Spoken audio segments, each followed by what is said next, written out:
لوست شيري بالنسبة لي وقُلتها كتير هو عطر بيميل للجانب النسائي أكتر منه للرجالي.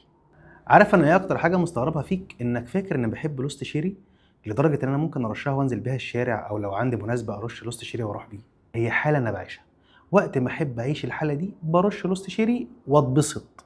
فأنا جايب لوست شيري لمزاجي مش أكتر، فمش بارُش وأنزل بيه عشان خاطر الناس تشمّه عليَّ فتقول لي الله ريحتك حلوة. بالعكس البرفيوم ده أنا جايبه لمزاجي الشخصي، يعني أنا باتبسط بيه بغض النظر عن رأي الناس فيه، اللي فيه ناس كتير أوي بالمناسبة شايفينها دوا كُحّة. وقت ما ييجي لي كيف أعيش الحالة دي، بامسك البرفيوم بالشكل ده كده، وبابقى طبعًا عامل كوباية القهوة أو كوباية الشاي، وفي الغالب بابقى عامل شاي عشان أنا باحب الشاي أكتر، وأروح لأ أنا راشش برفيوم هنا، وراشش برفيوم هنا، خلّيها هنا. أنا في الغالب بارُشّها هنا يعني، بس عشان أنا راشش هنا برفيوم فمش هارُش. كده، كده بالضبط، هي رشّة واحدة، وأقفل الإزازة وأسيبها قدّامي جنب كوباية الشاي.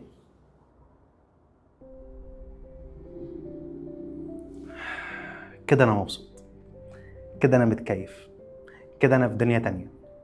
هو ده بالنسبة لي لوست شيري. طب باعمل الحركة دي كل قد إيه؟ باعمل الحركة دي تقريبًا ممكن حرفيًا أنا رشيتها دلوقتي عشان أعمل الفيديو بس، إنما أنا ممكن أكون مثلًا بقى لي شهور ما عملتش الحركة دي. باحبها أكتر إن هي تبقى في الشتا مع تقريبًا نفس الإضاءة اللي أنا قاعد فيها دي، ال ال ال اللون الورم أو الإضاءة الورم اللي هي مايلة للأصفر.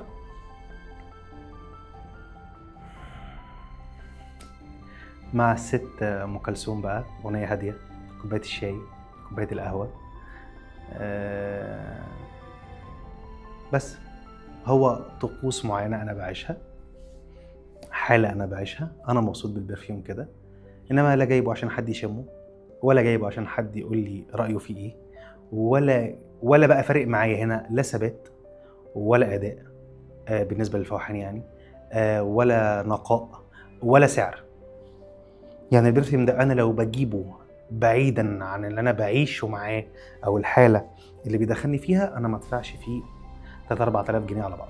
النهارده البرفيوم ده كاسر تقريبًا حوالي 12,000 جنيه، يعني كاسر السعر ده، معدّي السعر ده ال50 مللي، فأنا مش هاجيبه. ال50 مللي دي تقريبًا بُص أنا عندي 50 مللي وعندي ترافل 10 مللي، هو باعيش الحالة دي برشّة واحدة. أنا رشيت البرفيوم رشّة واحدة، وعاوز أقول لك كمان إن البرفيوم ده المِلّي بتاعه من 7 ل10 رشّات، فلك أن تتخيل بقى، وممكن أقعد بالشهور ما ابقاش عاوز أعيش الحالة دي.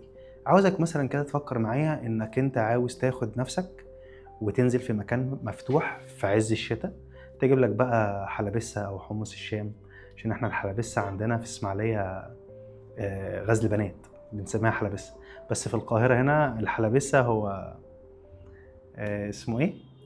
حمص الشام. فأنت عاوز تجيب لك حمص شام، تحب القهوة، تحب الشاي، تروح في مكان مفتوح بعربيتك مثلًا، وتنزّل فرشة كده تفرشها على الأرض مع مخدة، تفرد ضهرك، ترش البرفان اللي أنت بتحبه، تفرد ضهرك وتبُص للسما.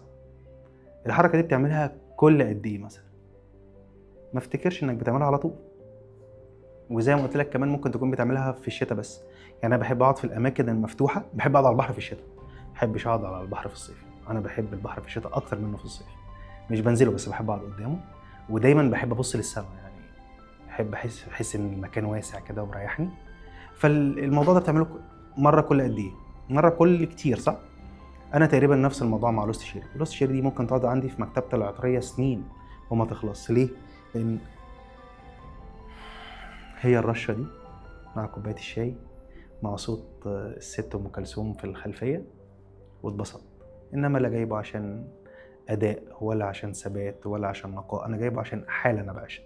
طب هل بالضرورة إنك ممكن تجيبه فتحس نفس الإحساس أو تحس نفس الحالة؟ لأ، بس ممكن تعيش نفس الحالة مع برفيوم تاني أنت بتحبه.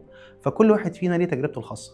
فأنا لما باتكلم عن الشيء اللي أنا باحبه فأنا باتكلم عن الشيء اللي أنا باحبه، مش بالضرورة إنك تحبه. بس فهي دي حكايتي مع لوست شيري الست هانم. قُلتها قبل كده في فيديو إن لوست شيري بالنسبة لي هو الست اللي مش موجودة في حياتي، ووقت ما أحب أحس إن هي موجودة برش لوستشيري. سلام.